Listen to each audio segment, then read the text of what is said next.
말씀 전하겠습니다. 여러분, 이 인간의 역사를 누가 다스리고 있습니까? 예? 하나님 그럼 맞겠죠. 예? 하나님께서 정확하게 말하면 외아들 예수님께 통치권을 줘서 예수님께서 하늘 보좌에서 온 세상을 다스리고 있죠.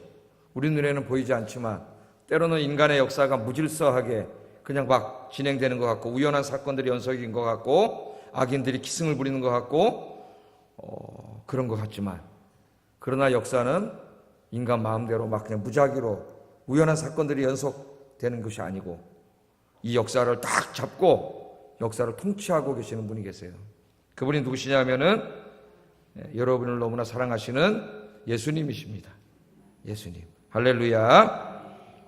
자, 오늘 우리가 읽은 본문은 바울과 실라 그리고 디모데와 누가, 최소한도 네 사람입니다. 어떻게 할 수 있냐면은 사도행전을 쓴 사람이 누가거든요. 누가인데 사도행전이 이 복음을 전하는 바울 일행을 말할 때에 그들이라고 얘기하지 않고 우리라고 이야기하기 시작합니다. 우리니까 사도행전을 쓰고 있는 사람도 꼭 들어가는 거죠. 그래서 우리는 바울과 실라가 있었다는 걸 알 수 있고, 또 디모데를 데리고 갔죠. 중간에 전도하다가 디모데, 그 다음에 최소한도 이 글을 쓰고 있는 누가 자신. 누가는 의사입니다. 직업이. 이 네 사람이라고 할 수가 있겠어요. 하여튼 제가 이제 앞으로 얘기할 때 그냥 바울이라고, 때로는 바울과 실라 이렇게 이야기를 하겠습니다.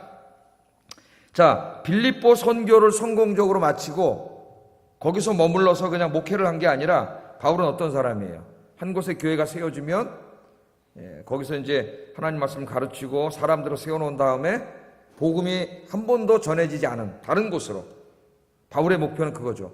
복음을 한 번도 들어본 적이 없는 다른 곳으로 이동해서 또 거기서 복음을 전하고 또 교회를 세우는 거예요. 제가 주일날 설교한 거 기억나십니까? 이사야의 비전. 이사야가 어떤 비전과 꿈을 가졌어요?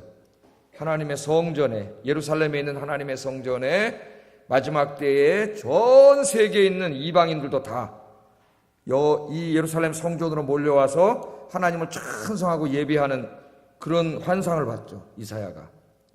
그래서 그것을 노래했는데, 그 이사야서를 묵상하다가 그 비전을 자기 가슴에 품은 사람이 누구라 그랬어요?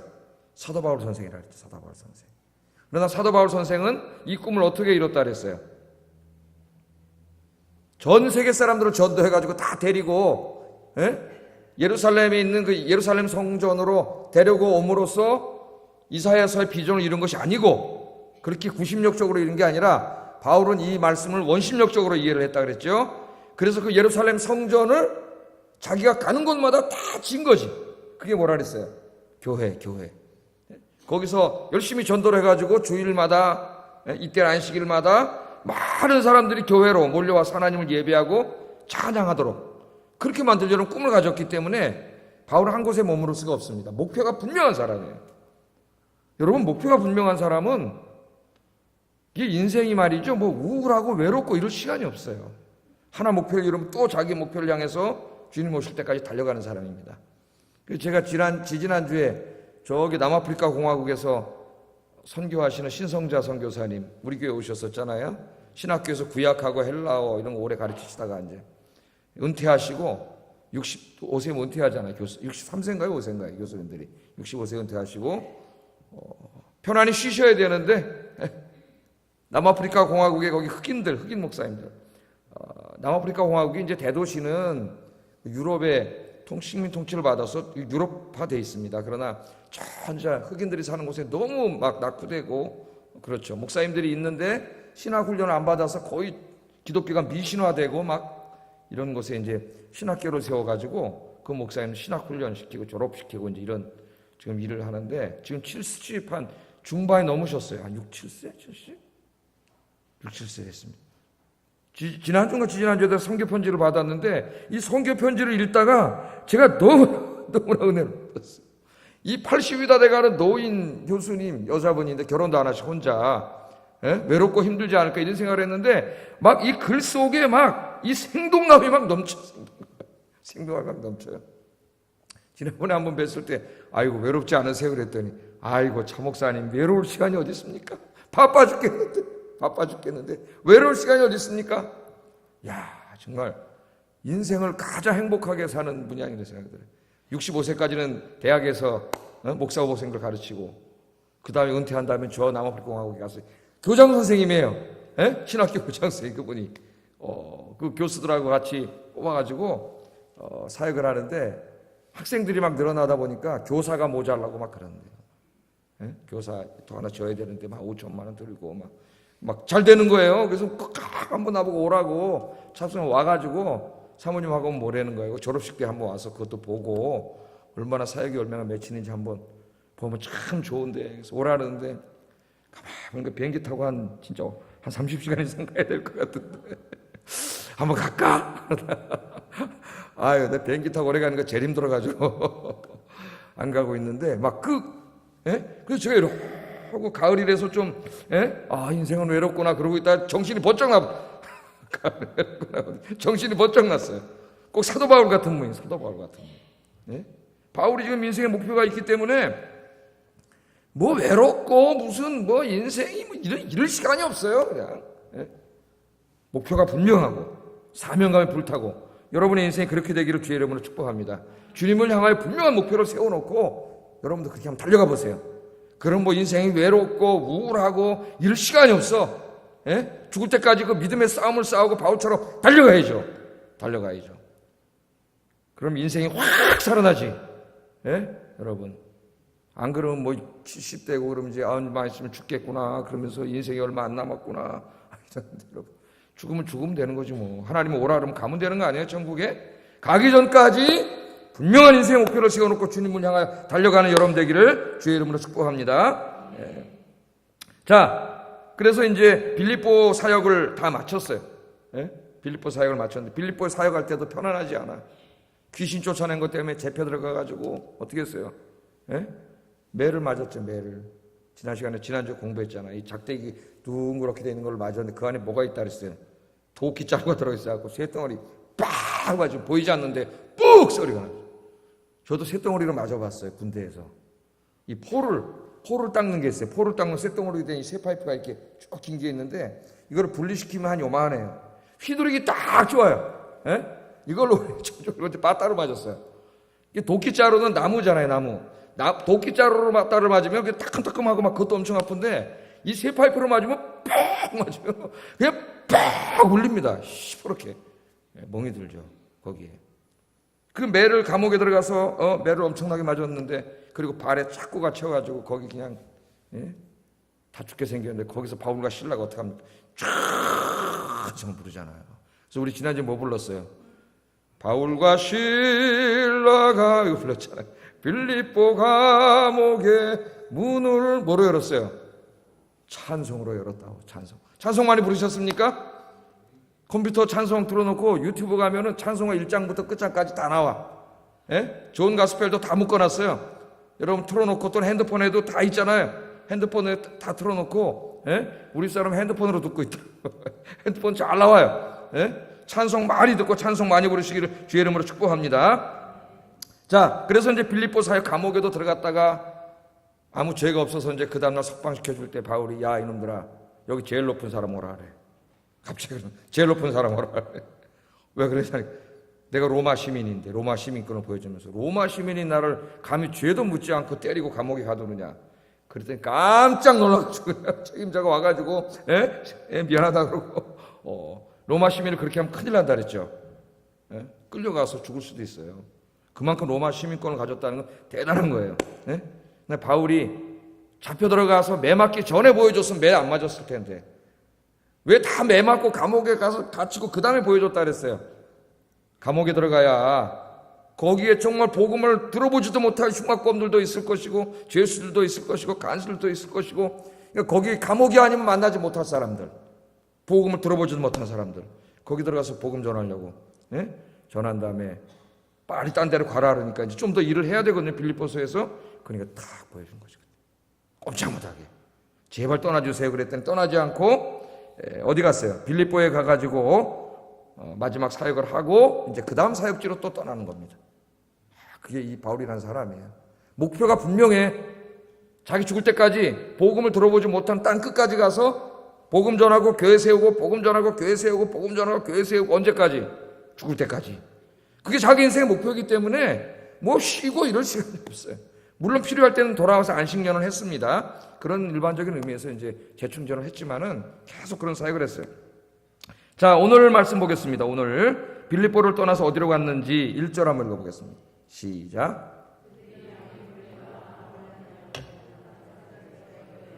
거기 유대인의 회당이 있는지라 지도를 한번 보겠어요. 우리 지명을 잘 모르니까. 빌립보를 떠나서 암비볼리와 아볼로니아. 자, 빌립보, 빌립보에 요 드로아에서 무슨 일이 있었어요? 환상을 봤죠? 자꾸 이쪽으로 가서 전도하려고 그러니까 마케도니아 사람이 와서 우리를 도우라. 그런 환상을 보고 드로아에서 배 타고 네아폴리로 가서 빌립보에서 사역을 하고 이제 교회를 세우고, 그죠? 그 다음에 어디로 갔어요? 아비볼리로. 이 아비볼리까지가 제가 참고를 해보니까 53km라래요. 53km. 그 다음에 아비볼리에서 그 다음에 어디로 갔어요? 아볼로니아까지가 43km. 43km고, 아볼로니아에서 데살로니카까지가 한 55km? 56km라래요. 56km. 전체적으로 152km예요. 엄청나게 먼 길입니다, 여러분. 이 길을 갔어요. 굉장히 먼 길을 이제 갔는데, 아마도 이 길이 멀었기 때문에 사도 바울이 빌립보에서 아비볼리까지 가가지고 하룻밤 잤을 것이고, 충분히 이렇게 추측해 볼 수 있죠. 계속 잠 안 자고 갈 수는 없으니까. 아비볼리에서 아볼로니아에 가가지고 여기서 하룻밤 잤을 거예요. 그리고 제 3일째 되는 날 50km를 걸어가지고 데살로니카로 갔습니다. 걸어갔을 것 같아요? 뭐 타고 갔을 것 같아요? 예? 모르지 뭐. 우리가 어떻게 알아요? 우리가 모르죠. 그러나 신학자들 중에는 이 빌립보에서 그 쇳덩어리로 매를 맞은 사람이 여기를 그 아픈 몸으로 걸어가기는 어렵지 않았겠는가. 그래서 말을 타고 가지 않았겠는가. 뭐 이런 추측도 합니다. 그러나 알 수는 없어요. 개연성 있는 추측입니다. 말을 타고 갔을 수도 있어요. 자, 하여튼 이렇게 쉬고 갔는데 왠지 모르게 아비볼리와 아볼로니아에서는 그냥 지나갔어요. 그죠? 그리고 전도할 거점을 어디로 잡았어요? 데살로니카. 아마도 데살로니카의 교회를 세워가지고 이 사람들도 다 올 수 있게끔 하든지 뭐 이 사람들을 통해 인류를 전도하게 하려고 했는지 여기서는 전도하지 않고 데살로니카로 갔습니다. 데살로니카로 3일 만에 데살로니카 도착했어요.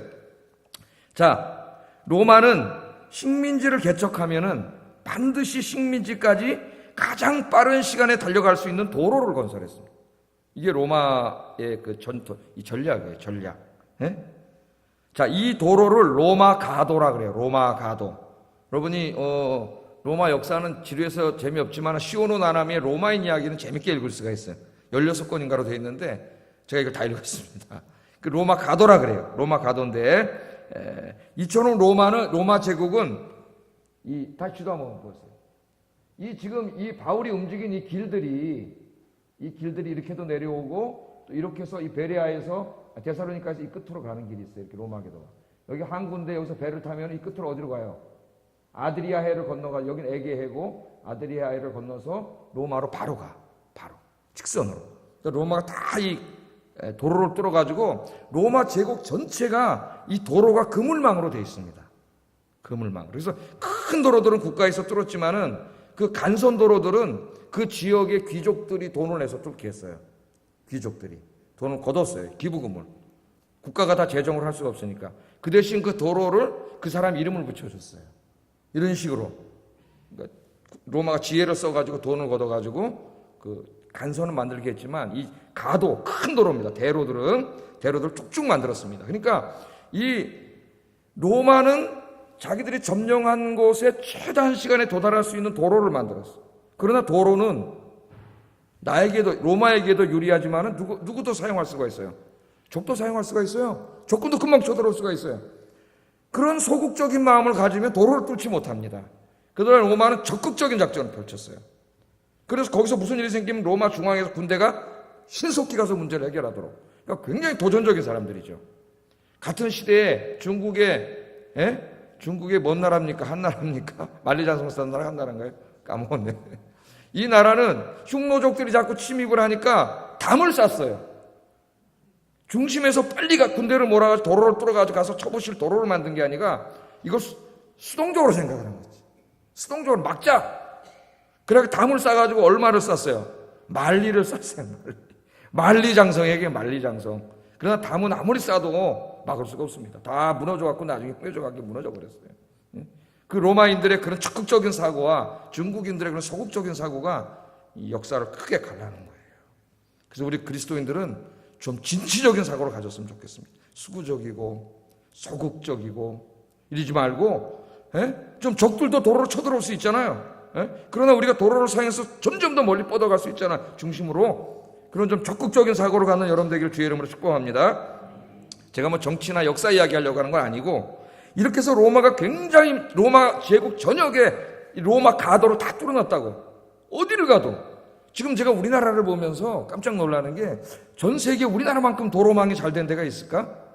없을 것 같아요. 강원도에도 가보면 탁 산에 진짜 도로가 없는 데가 없어요. 도로 고속도로처럼 뚫어놨어요. 다 그물망처럼 도로가 돼가지고 잘 돼 있습니다. 그래서 여러분 모든 길은 어디로 통한다는 속담이 있어요. 로마로. 로마 중심에서부터 뚫었기 때문에 어디를 잡아서 계속 가도 어디로 가게 돼 있어요. 로마로 다 가게 돼 있어요. 모든 길은 로마로 통한다는 말이 거기서 나왔어요. 그 로마가 딱 도로를 만들어 놨는데 놀라운 일이 벌어집니다. 그 도로를 로마는 자기들의 식민지를 개척하고 그들을 통치하기 위해서 도로를 만들었는데 하나님께서는 이 도로를 기가 막히게 사용하셨어요.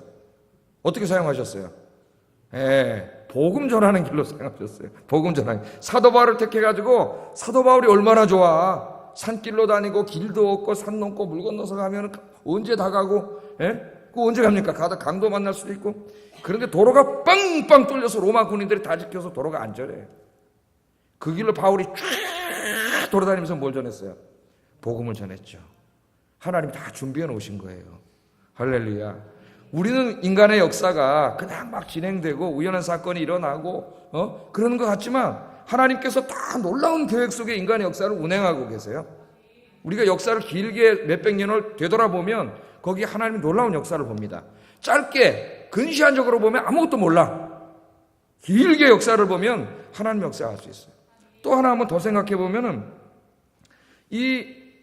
한 300년 전에 바울이 태어나기 이 복음을 전하기 한 350년, 300년 전에 350년, 400년 전에 350년 전에 누가 있었냐면 알렉산더 대왕이라는 사람이 아까 그 마케도니아 그리스 북쪽 지방 그리스에서 일어나 가지고 어떻게 했어요?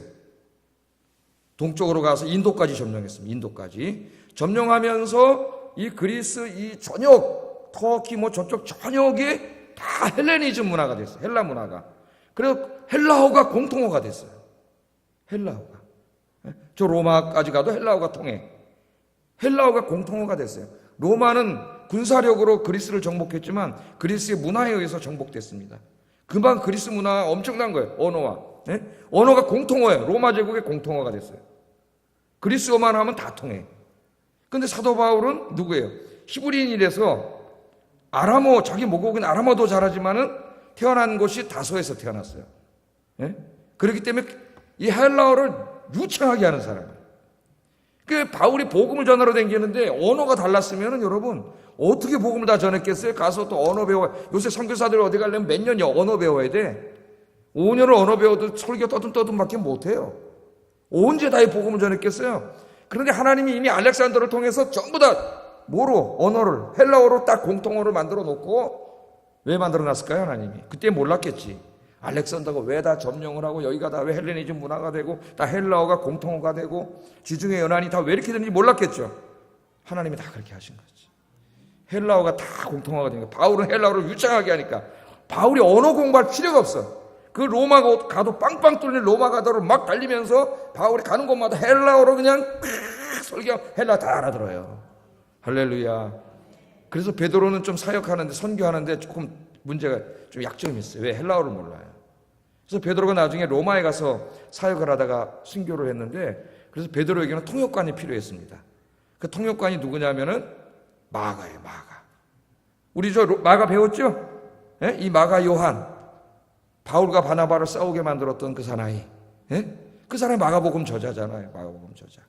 그 사람이 나중에 바울이 오라 그래가지고 거기 가서 바울 마지막 순교하는 것까지 수발하다가 그 다음에 거기서 복음 전하는 베드로와 만나가지고 베드로 통역 설교로 통역해 주다가 그 마가복음을 쓴 거예요. 로마에 있는 기독교인들을 마가복음을 쓴 거예요. 그러니까 하나님이 다 역사도 다 그렇게 준비하신 거예요. 할렐루야. 여러분 한국 교회사를 읽다 보면은 제가 다 얘기하지 못하지만은 정말 기가 막힙니다. 우연이라고 하기에는 그게 우연일 수가 없어요. 정말 이 땅에 복음이 들어오고 그 사람들을 만나게 하시고 거기 교회가 세워지고 복음이 전하고 이 놀라운 일들을 하나님이 다 미리 준비하시고, 여러분 하나님은 따라합시다. 하나님은 준비하시는 하나님입니다. 여호와 이레 하나님, 준비하시는 하나님. 하나님의 사람들이 아무것도 없지만 주님의 말씀에 순종해서 복음 들고 일어나면 나머지는 하나님이 다 준비해 놓으세요. 하나님. 여러분의 인생도 깜깜하고 아무것도 안 보이는 것 같지만 주님 의지하고 새벽마다 나와서 좀 기도하세요. 기도하시면 하나님이 다 여호와 이레로 준비해 놓으신 줄로 믿습니다. 하나님의 일도 인생도 하나님 의지하고 살면 하나님은 다 준비하신. 놀랍죠? 하나님이 다 통치하고 계세요. 하나님. 지금도 우리가 이해하지 못하는 일들이 막 역사에 벌어지지만 다 이 일들을 하나님이 이끌어 가시면서 하나님이 구속사를 완성시키기 위해 하나님 다 하고 계시는 거예요. 그러니까 우리는 하나님이 하시는 일이 항상 예스. 노 좀 하지 말고 노 좀 하지 말고 하나님이 하시는 일인데 하나님 앞에는 뭐라 그랬어요? 바울이 모든 것이 예고 아니오가 없느니라. 하나님이 하시는데 아니오가 어디 있어요? 아니오가 하나님이 하시는. 자, 그래서 그 로마 가도를 통해서 하나님은 로마 가도를 다 뚫게 하고 로마 가도를 통해서 바울을 택해서 복음을 확 싣고 최단 시간 내에 로마 군단이 가는 속도로 최단 시간 내에 많은 곳을 돌아다니면서 나중에 로마까지 가서 복음을 전하도록 언어도 헬라어로 다 통일시켜 놔가지고 헬라어로 막 선교하고. 신약 성경에 무슨 언어로 쓰여졌어요? 그래서 헬라어로 쓰여졌어요. 헬라어는 귀족들이 사용하던 에틱이라고 하는 헬라어와 평민들이 사용하던 코이네라고 하는 헬라어가 있는데, 이 에틱으로 쓰면 또 어려워서 평민이 못 읽잖아요. 우리 하나님 얼마나 사랑하시는지 코이네로 쓰게 하셨어요. 일반인들이 사용하던 언어 헬라어로. 그래서 신약 성경이 다 완성돼가지고 신약 성경으로 복음을 전가하고. 하나님이 하시는 일은 여러분 너무나 놀랍습니다. 놀라워요. 그래서 이 데살로니가라고 하는 곳에 도달을 했어요. 우리가 데살로니가 전서를 주일날 작년인가 재작년인가 다 공부했죠. 이 데살로니가에 도착을 했습니다. 좀 데살로니가 공부해 보면은 이 데살로니가는 315년 BC 카산더라고 하는 사람이 세운 도시인데, 알렉산더의 부하들 중에 한 사람이죠. 카산더라고 하는 사람이 세운 도시로, 이 카산더가 누구랑 결혼을 했냐면은 알렉산더 대왕의 이복 여동생하고 결혼을 했어요. 이복 여동생. 알렉산더 대왕의 이복 여동생하고 결혼을 했는데 그 이복 여동생의 이름이 데살로니카예요. 데살로니카. 이름이 이쁘죠? 데살로니카. 그래서 이 도시를 개척한 다음에 자기 아내를 사랑했나 봐. 아내의 이름을 따가지고 뭐라고 줬어요? 데살로니카. 여성 이름이에요. 이쁘지 않습니까? 데살로니카. 사랑합니다. 데살로니카. 그래서 데살로니카를 줬어요. 자, 이 데살로니카는 그 지역의 수도였습니다. 수도. 아까 지도에서 보셨죠. 수도였어요. 그러니까 행정과 상업의 중심지였고 경제적으로 번창한 곳이었죠. 사람들이 많이 사는 대도시예요. 지금으로 말하면 많이 사는 대도시니까 거기에 누가 많을까? 유대인들이 많이 살았어요. 빌립보 유대인들이 있었어요? 없었어요? 몇 명 없었죠. 남자가 10명이 있으면 회당이 세워지는데 회당이 없는 것으로 봐서 남자 10명이 안 된. 거기는 누구의 도시예요? 로마인들, 로마의 퇴역군인들이 주로 살던 곳이 빌립보였다면, 데살로니가는 큰 도시로서 여기에는 온갖 민족들이 많이 살았는데 유대인들도 상당히 많이 살았던 것 같아요. 이 데살로니카에는. 그래서 사도 바울이 앞에 있는 두 도시는 그냥 휙휙 지나갔는데 아마 회당이 없었던 것 같습니다. 휙휙 지나가고 전략적으로, 제가 뭐라 그랬어요? 바울은 굉장히 전략적인 사람이라 그랬죠. 그냥 막 주먹구구식으로 일하는 사람이 아니에요. 굉장히 계획적이고 전략적인 사람이에요. 하나님이 그러신 분이에요. 하나님이. 그래서 자, 이제 이 데살로니가에 갔더니 뭐가 있었다 그랬어요? 여기는 유대인의 회당이 있네. 바울은 항상 어디 가서? 전도예요. 회당에 가서 전도하죠. 우리 2절 3절 한번 읽어보겠습니다. 시작.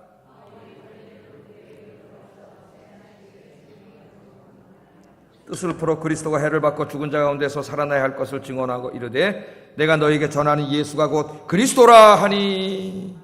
회당에 들어가서 세 안식일 동안 설교권을 얻은 것 같습니다.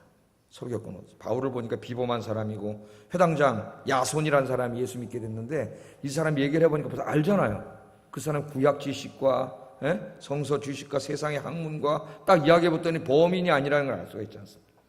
그래서 설교권을 줘가지고 3주 동안 세 안식일 동안 여기서 구약 성경을 강의했는데 구약 성경을 강의하면서 여기 뭐 어떤 걸 전했다 그랬어요. 성경 말씀에 앞으로 이 땅에 오실 구원자 메시아는 반드시 십자가란 말은 안 했지만 고난받고 죽으셨다가 다시 살아나실 것이라고 구약 성경이 예언했다는 거예요.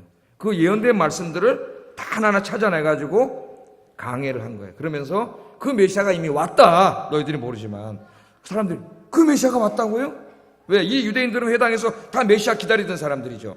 또 유대인 예배에 참여했던 헬라인들도 이미 그걸 알고 있지 않습니까? 다 메시아를 기다린 사람이 그 메시아가 이미 왔다 그러니까 이미 이 땅에 와서 우리의 죄를 대신 지시고 십자가에 죽으셨다가 다시 부활하셨다 그러니까 깜짝 놀라가지고 그분이 누구냐? 그분이 바로 나사렛 예수다.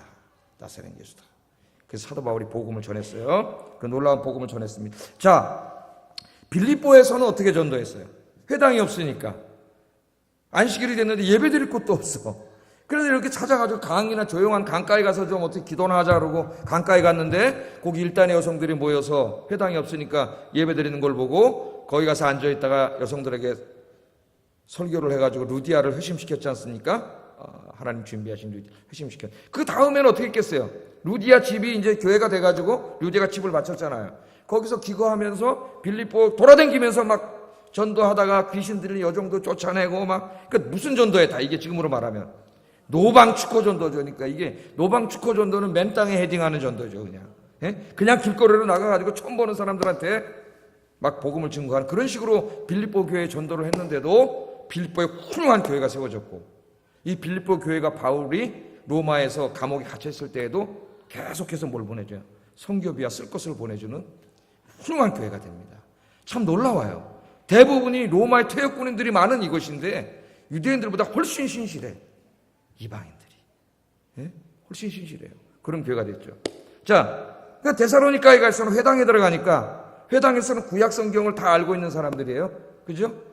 메시아 사상을 다 알고 있어요. 메시아를 기다리고 있어요. 메시아가 이 땅에 오면 구원해 줄 거라는 것을 다 믿음으로 기다리고 있는 구약 시대에 살고 있는 사람들이지. 거기 유대인들도 있고 헬라인들도 있고 거기에 가서 너희들이 기다리는 메시아가 바로 나사렛 예수라고 성경을 풀어서 전혀 다른 방식으로 사도 바울이 복음을 탁 거기 가서 전했어요. 그러니까 바울 전도에서 주목해 볼 것은 바울은요 항상 맞춤식 전도라.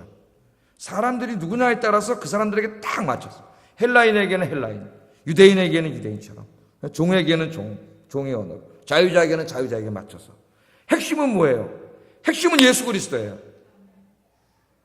예수님이 당신의 죄를 위해 십자가에 죽으시고 부활하셨습니다. 지금은 하늘에서 온 세상을 통치하고 계십니다. 로마의 황제가 왕이 아니고 하나님 보좌에서 다스리시는 나사렛 예수가 만왕의 왕, 진짜 왕이십니다. 그분이 다스리고 계십니다. 역사는 그분의 섭리하에 있습니다. 이렇게 전도해가지고 많은 사람을 바울이 다 이렇게 구원을 했습니다. 다 이렇게 맞춤식으로 전도를 했어요. 여러분, 우리가 이 전도의 대상들이 다 달라요. 달라. 그 사람들에게 맞게 어떤 사람은 내 살아온 간증을 해서 전도가 잘 될 만한 사람들도 있고, 어떤 사람은 이성적으로 좀 지적인 사람들은 지성적인 전도를 할 수도 있고, 그죠? 좀 지성적인 사람들에게는 전 창조에 대해서 이야기하면서 이제 세계관에 대해서 이야기하면서 이렇게 전도를 해나갈 수도 있고, 감성적인 사람은 감성적으로 접근할 수도 있고, 다 우리가 다양하게 접근할 수 있지만 항상 복음의 핵심은 누구래야 돼요? 예수 그리스도. 이건 반드시 들어가야 되겠죠. 예수 그리스도. 예수님이 당신에게 죽으시고 부활하셨습니다. 예수님 믿으면 죄사함 받고 구원받습니다. 예수 믿으세요. 그래서 남은 인생을 주님과 함께 행복하게 사세요. 그렇게 전도해서 여러분도 바울처럼 많은 열매를 맺기를 주의 이름으로 축복합니다. 자, 바울이 이렇게 전도를 했더니 놀라운 일이 벌어지는데 4절 한번 읽어보겠습니다. 4절 시작.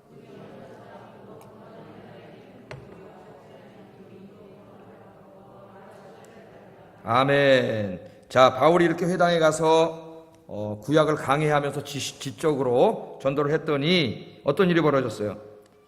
경건한 헬라인의 큰 무리. 경건한 헬라인이란 말은 사도행전에 많이 나오죠. 누구라 그랬어요? 헬라인인데, 그리스 사람인데 유대교의 유일신 종교와 높은 도덕률에 감동을 받아서 유대교로 개종한 사람들. 예수님은 몰라. 그러나 구약이 말하는 여호와 하나님은 알아요. 그래서 거기 와서 예배드리는 사람이니까 유대인과 별 차이가 없어요. 누가 지금 변화가 일어났어요? 유대인보다는 그 경건한 헬라인들, 큰 무리에 상당히 많은 사람들이, 헬라인들이 바울의 설교를 듣고 예수를 믿게 됐고, 또 거기 누가 있다 그랬어요? 그들 중에 적지 않은 귀부인도 있더라. 귀부인. 적지 않은 귀부인. 귀부인은 누굴까요? 그 데살로니가시의 고위 관료들의 부인들을 말합니다. 부인들. 그러니까 상당히 상류층에 있던 부인들 중에 그 유대교의 유일신, 그리스는 다실론이잖아요. 다실론이다 보니까 이게 도덕도 엉망이고 음탕하고 막 이래요. 근데 유대교는 보니까 유일신론이고 도덕과 이런 게 굉장히 거룩하고 경건해.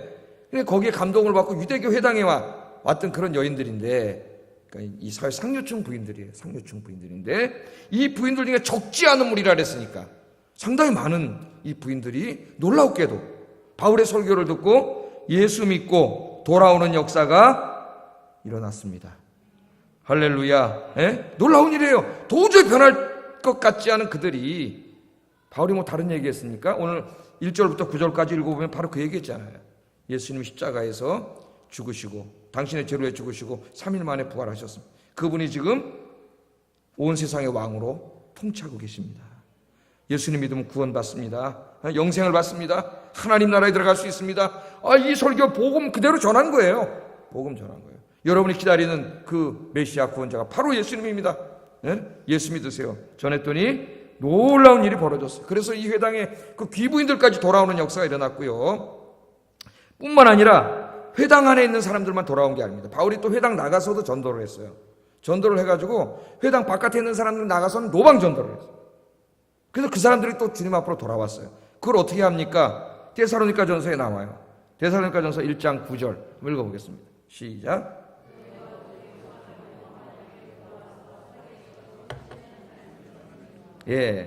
여기는 어떤 사람이에요?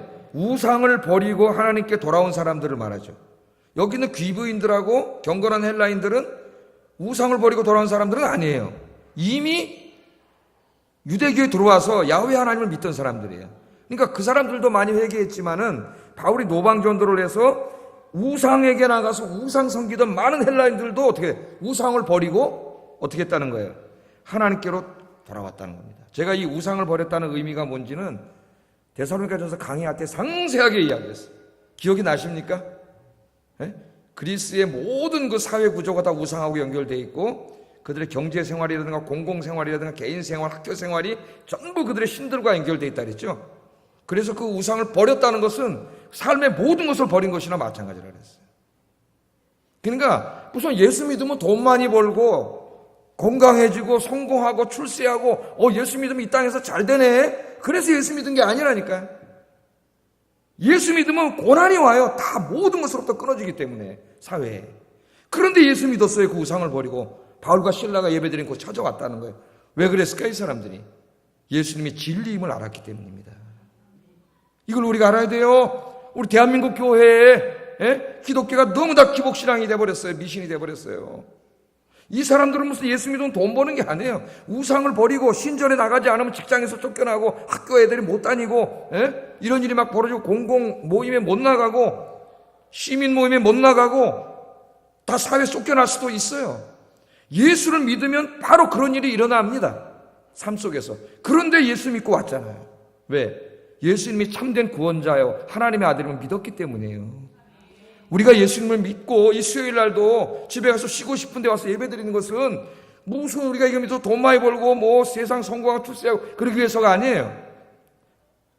예수님이 참 진리이시고 하나님의 아들이시고 하나님이 살아계시고 우리의 예배를 기뻐하시는 걸 우리가 알기 때문입니다.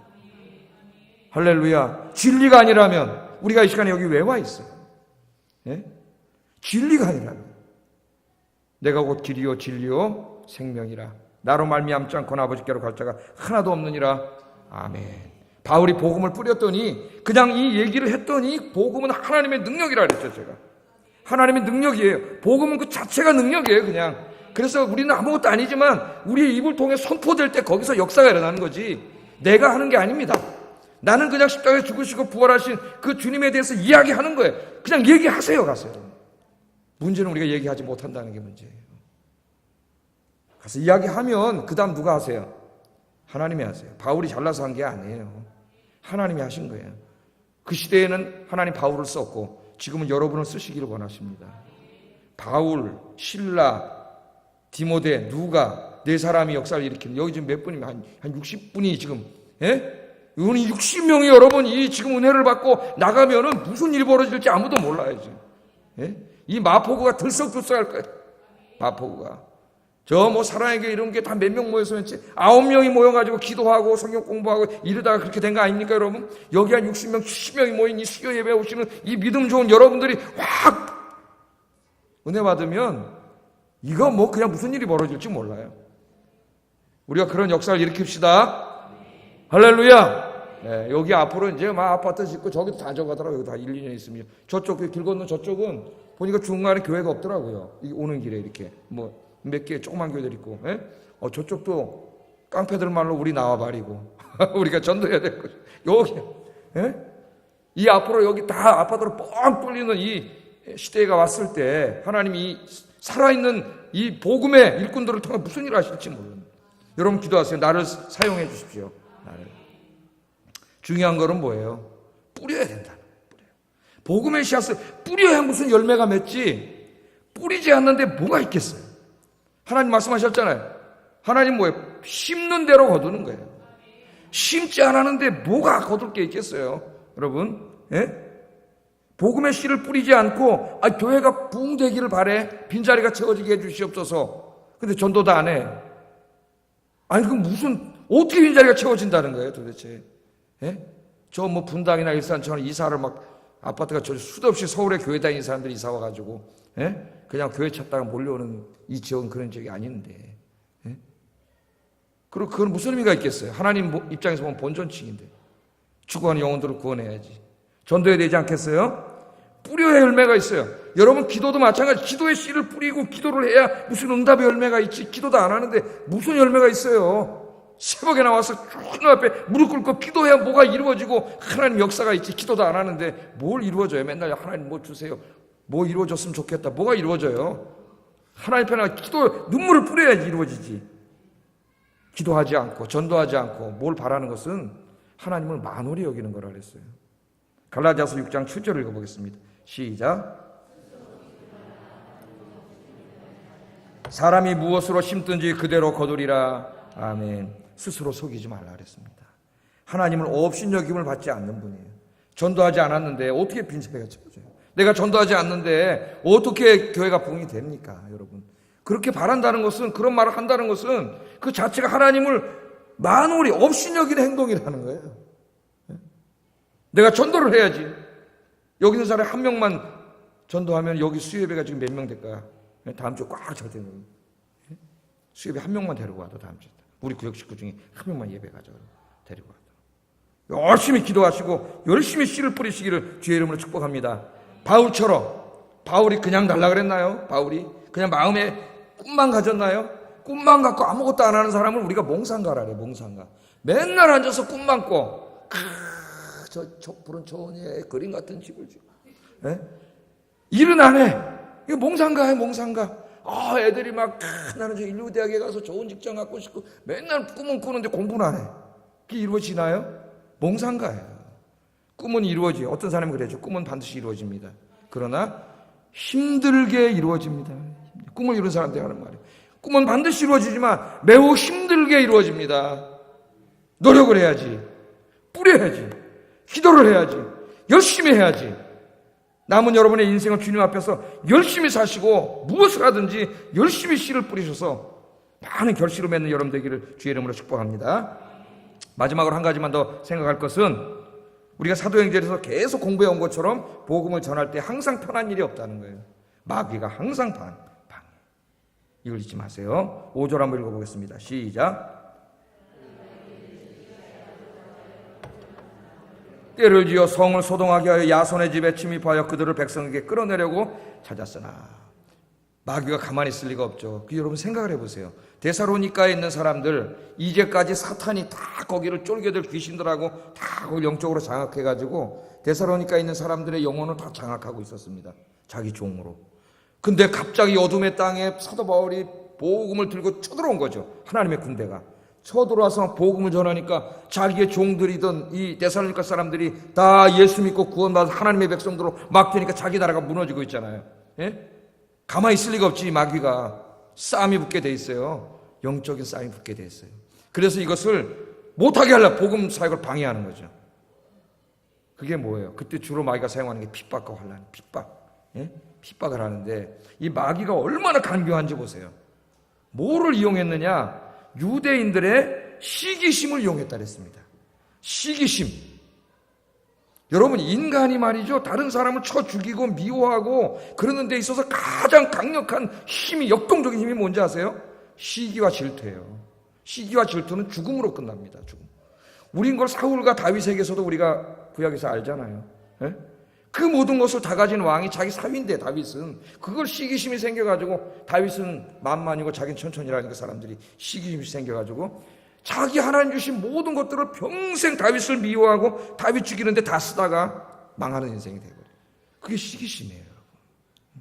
시기심. 제가 한번 야고보서 강의할 때 수요일날 시기심에 대해서 굉장히 심리학적으로 설교를 한 적이 있는데, 이 시기심, 이게 무서운 겁니다. 가장 강력한 동인이. 그래서 이 마귀가 유대인들을 통해서 핍박을 하려고 그럴 때 사도행전을 읽어보면은 여러 번 뭐를 이용하냐면 시기심이라고 하는 이 심리를 이용해요. 시기심. 여러분 이렇게 같이 신앙생활 하는데 어떤 사람이 이렇게 내가 그 사람을 시기하고 질투하는 마음이 생겨보세요. 그 다음에 어떤 마음이 생겨나요? 그 사람 미워하게 되고 꼴도 보기 싫은 마음이 생기고, 그 사람 주의 일할 때 하나도 협력하지 않게 되고 안 되기를 바라고 하나님 일을 하는데 막 이상한 마음이 꼬이면서 분열, 갈등이 생기고 다 엉망진창 깨지는 거예요. 시기심 언제 끝나냐? 그 사람 죽어야 끝나. 죽어야. 예? 우리 살리에르와 모차르트, 월프강 아마데우스 모차르트, 그걸 통해서 알 수 있잖아요. 예? 살리에르가 모차르트가 나오기 전까지는 자기가 최고의 음악가, 공중 최고의 음악가라서 존경과 명예를 다 받았는데, 어느 날 어린 젊은 모차르트가 딱 나타나서 연주를 하는데 모든 세상 사람들의 관심이 그걸로 다 가. 모차르트 천재적인 음악가, 자기 모차르트만 빼면 자기 2인자인데 여기 시기심이 발동하는. 예? 그래서 자기 인생을 다 망치지 않습니까? 시기심이 무서운 거예요. 그런데 이 마귀가 시기심을 이용한 거예요. 교회를 파괴시킬 때도 시기와 질투심을 이용해요, 마귀가. 이게 일어나면 교회가 순식간에 깨지고, 예? 서로 갈등하고 다투고 서로 돕지 않고 엉망진창이 돼버려요, 교회가. 지금 뭐라 그랬어요? 왜 유대인들이 시기심이 났을까요? 이때까지는 자기들이 회당을 만들어 놓고 거기서 이 구약 율법을 가르쳐 가지고 그 헬라 귀부인들 막 높은 사람들까지 다 회당으로 끌어들여 가지고 많은 사람들에게 영향력을 해치고 그렇게 살았잖아요. 근데 어느 날 바울이란 쪼놈이 하나 탁 들어오더니 가서 설교를 했더니, 그 다음에 3주 설교하고 나니까 바울이 딴 데 가서 야손의 집에 인가 어디 가서, 딴 데 가서 교회를 만들었나 봐. 거기서 예배를 드리기 시작하니까 사람들이 다 글로 가네. 다 글로 가니까 뭐가 생긴 거예요? 시기심이 확 나온 거죠. 그래서 오늘 말씀에 보면 불량밴드를 동원해가지고 저놈들이 로마 황제를 부인하고 다른 왕을 세우려고 그런다. 왜? 예수는 왕이라고 설교하니까. 그걸 착 뒤집어가지고 정치범으로 말아서 죽이려고 난리가 났죠. 6절 7절 읽어보겠습니다. 시작.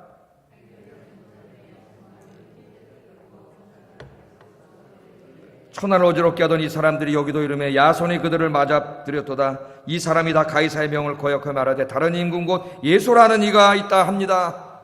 야손의 집에서 거했나 봐요. 회당장 집에서. 그랬더니 거기 가서 다윗을 잡아 죽이려고 갔는데 하나님의 은혜로 다윗은 없었어요, 거기 마침.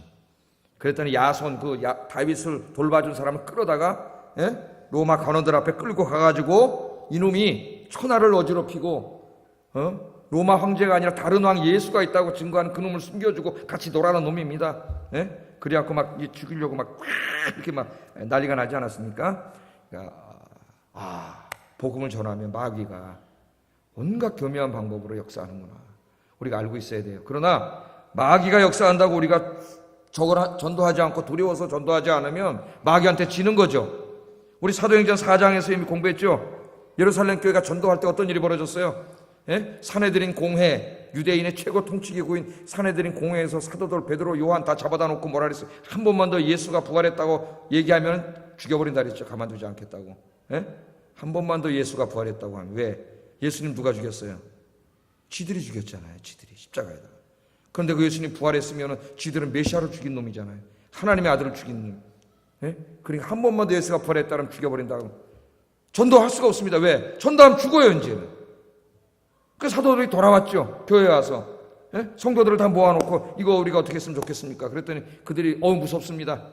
이 핍박이 지나갈 때까지 1년은 전도하지 맙시다. 그랬나요? 그러지 않았다는 우리가 알 수 있어요. 그들이 모여서 어떻게 해서 두려웠지만 기도했죠. 하나님 앞에. 사도행전 4장 29절 31절 이렇게 기도했습니다. 읽어보겠습니다. 시작.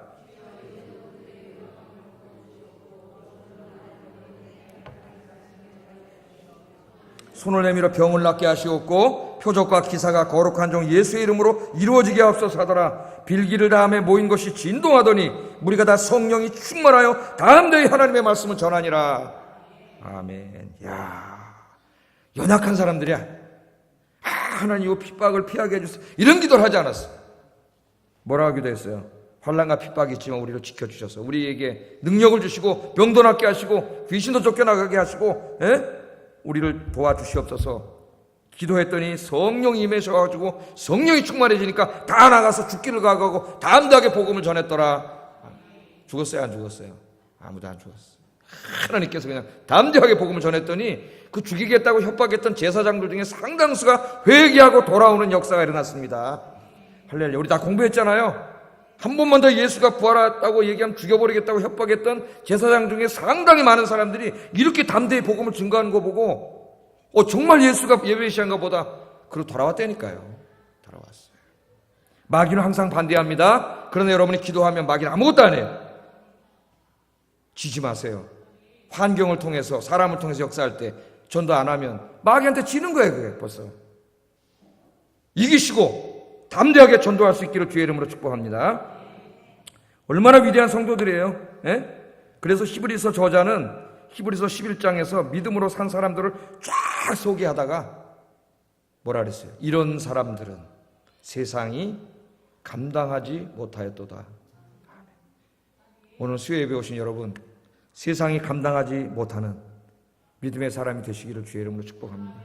세상의 핍박과 환난에 요물에 흘려다니고 조물에 흘려다니고 맨날 연약하고 주저앉고 쓰러지고 그런 사람이 아니라 세상이 감당하지 못하는 진짜 믿음의 사람, 성령의 사람이 되기를 주의 이름으로 축복합니다. 우리가 한 가지를 더 생각할 필요가 있는데 마귀는 이렇게 환난과 핍박을 통해서도 역사하지만은 오늘 성경에는 본문에는 없지만은 또 하나가 있어요. 그게 뭔지 아세요? 우리 안에 역사해가지고 우리를 어떻게 영적으로 나태하게 하고 게으르게 하고 하나님보다 세상을 더 사랑하는 마음을 줘서 세상으로만 돌아다니게 하고 그렇게 해서 우리를 영적으로 완전히 무력화시키는 방법을 쓸 수 있어요. 현대에는 이 방법을 더 많이 씁니다. 마귀가. 오늘 현대인들이 그리스도인들은 많은 그리스도인들이 이렇게 돼가지고 완전히 영적인 무기력증에 빠져 있어요. 아무 일도 하지 못하고 한 사람도 영혼도 구원하지 못하는 무기력, 영적인 무기력. 겉모습은 그리스도인이지만 복음에 대한 사명감이나 열정이 전혀 없는 그리스도인들이 오늘 한국교회에 너무 많습니다. 참으로 안타까운 일입니다. 사도 요한이 요한계시록 쓸 때 에베소 교회가 그런 교회였어요. 에베소 교회가. 에베소 교회는 성경 지식과 교리 지식은 타 교회의 추종을 불허할 정도로 대단했죠. 이단들이 와서 견딜 수 없었으니까. 예수님은 그것에 대해서는 칭찬해 주셨어요. 잘했다. 그런데 뭐 때문에 책망받았어요? 첫사랑을 잃어버렸다. 첫사랑은 주님에 대한 뜨거운 사랑과 열정, 그걸 잃어버렸어요. 교회는 나오고 예배는 드리고 하던 일도 다 하고 성경 지식도 많이 알고 교리도 많이 하는데 주님을 향한 뜨거운 열정이 없어진 거지. 복음에 대한 뜨거운 열정이 사라진 거예요. 이 G.K. 빌이라고 하는 그 요한계시록 주석가가 있는데 방대한 주석을 썼죠. 이 사람은 이 에베소 교회의 그 첫사랑을 잃어버렸다고 주님이 책망한 것을 복음에 대한 열정을 잃어버린 것으로 해석합니다. 복음에 대한 열정. 상당히 일리가 있는 해석이라고 생각이 돼요. 신앙이 무너지면 제일 먼저 무너지는 게 복음에 대한 열정이 무너져요. 복음에 대한 열정. 복음에 대한 열정이 다 무너졌어요. 그 예수님이 뭐라 그랬어요? 찾아와서 첫사랑을 회복하라. 예? 에베소 교회가 맨 처음에 사도행전에 보면 아직 공부 안 했지만은 예수 믿은 다음에 점치던 책 다 갖다 불살라 버리고 우상 다 갖다 불살라 버리고 뜨겁게 전도하던 교회인데 지금은 다 그냥 무너져 버렸어요. 뜨거움이 다 없어져 버렸어요. 교회 안에. 예? 그냥 냉랭해졌어요. 그래서 첫사랑을 회복해라. 그러면서 뭐라 그랬어요? 첫사랑을 회복하지 않으면 촛대를 옮긴다 그랬어요. 촛대를. 이제 더 이상 하나님 거기 관심 안 가져. 그런 교회. 다른 교회. 기도하는 사람들, 성령 충만한 사람, 복음의 열정이 불타는 사람들이 모인 다른 곳에 관심을 갖고 하나님 그 교회를 쓰신다는 거예요. 촛대로 옮긴다 그랬어요. 그러면서 뭐라 그랬습니까? 회개하라 그랬어요. 회개하라. 그 하나님에 대한 뜨거운 사랑과 복음에 대한 열정을 잃어버린 것을 회개하라 그랬어요. 회개. 그게 회개해야 될 죄입니다. 여러분, 회개하라 그랬어요. 첫사랑을 회복하라 그랬어요. 첫사랑을. 오늘 이 시간에 오신 여러분, 주님을 향한 뜨거운 사랑과 복음에 대한 열정, 불덩이 같은 마음, 전하지 않고는 견딜 수 없는 불덩이를 회복하는 이 시간 되기를 주의 이름으로 축복합니다. 이 뜨거움을 잃어버리지 않기 위해서는 어떻게 돼요? 매일 기도와 말씀으로 주님을 깊이 만나야 돼요. 이 영적으로 주님을 깊이 만나지 않으면 이 뜨거움이 다 사라지게 돼 있어요. 이제 하나만 말씀드리고 이제 설교 마치겠습니다. 월요일 날 이제 영적으로 좀 가란 마음이 생겨가지고 우리 집사람하고 여보 한번 우리 저 기도하러 가자. 그래가지고 이제 오산리 이제 그 기도하러 갔죠. 오산리로 월요일 기도를 하러 갔어요. 그 기도를 하러 가지고 이제 운동도 하고 그 이제 무덤에 거기 성도들 묘가 있잖아요. 그 묘에 올라가서 좋은 자리 하나 차지해가지고 이제 기도를 하려고 둘이 앉았는데 저 밑에 보니까 거기 무슨 텐트가 하나 있네. 무덤가에다가 텐트를 하나 쳐놨어. 텐트가 2개 있더라고 거기. 텐트를 2개를 쳐놨는데 좀 있다 보니까 아주머니 하나가 쑥 나왔다 다시 들어가고 있더라고. 보니까 거기도 와가지고 무덤가 옆에다가 그 공동묘지 그 성도들 공동묘지 옆에다 텐트를 쳐놓고 바람이 좀 불잖아요. 그래서 추우니 그 안에 들어가가지고 기도를 하고 있는 거예요.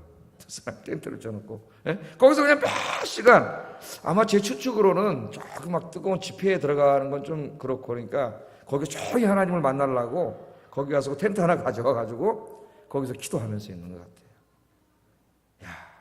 그 모습을 보면서 저렇게 해야 된다. 여러분 바쁘잖아요 삶이. 때로는 좀 시간을 일부러 내서라도 좀 조용한 꼭 거기까지는 안 가더라도 여러분 조용한 곳에 가서 뭐 등산을 하고 안산을 가다가도 안산에 가면 어디 조용한 데 좀 앉으셔가지고라도 세상의 모든 일을 내려놓고 좀 주님을 깊이 만나세요. 제일 좋은 건 새벽 기도 나오는 건데 좀 나와서 주님을 깊이 만나서 주님과 영적인 교제를 늘 나누고 그래서 여러분의 안에 성령 충만하고 주님의 사랑과 열정이 충만해지고 이 죽어가는 영혼들을 볼 때마다 불쌍히 여겨서 전하지 않고는 견딜 수 없는 이 뜨거운 바울과 같은 마음이 다 회복되는 저와 우리 성도님들 되시기를 주의 이름으로 축복합니다. 기도하겠습니다. 복음은 하나님의 능력입니다. 뿌리면 역사는 일어납니다. 뿌리지 않으면 아무 역사가 없습니다. 복음의 씨를 열심히 뿌리게 해주시옵소서. 내가 뿌리게 해주시옵소서. 두 번째, 내 가족, 이웃, 직장, 동료, 학교 친구 등 내가 자주 만나는 모든 사람들을 찾아가서 성경에 있는 복음의 진리를 자세하게 바울처럼 설교하고 전도하고 그들의 영혼을 구원하게 해주시옵소서. 세 번째, 주님을 향한 뜨거운 첫사랑과 복음에 대한 열정이 다시 회복되어 활활 불타오르게 해주시옵소서. 기도하겠습니다. 사랑하시는 하나님,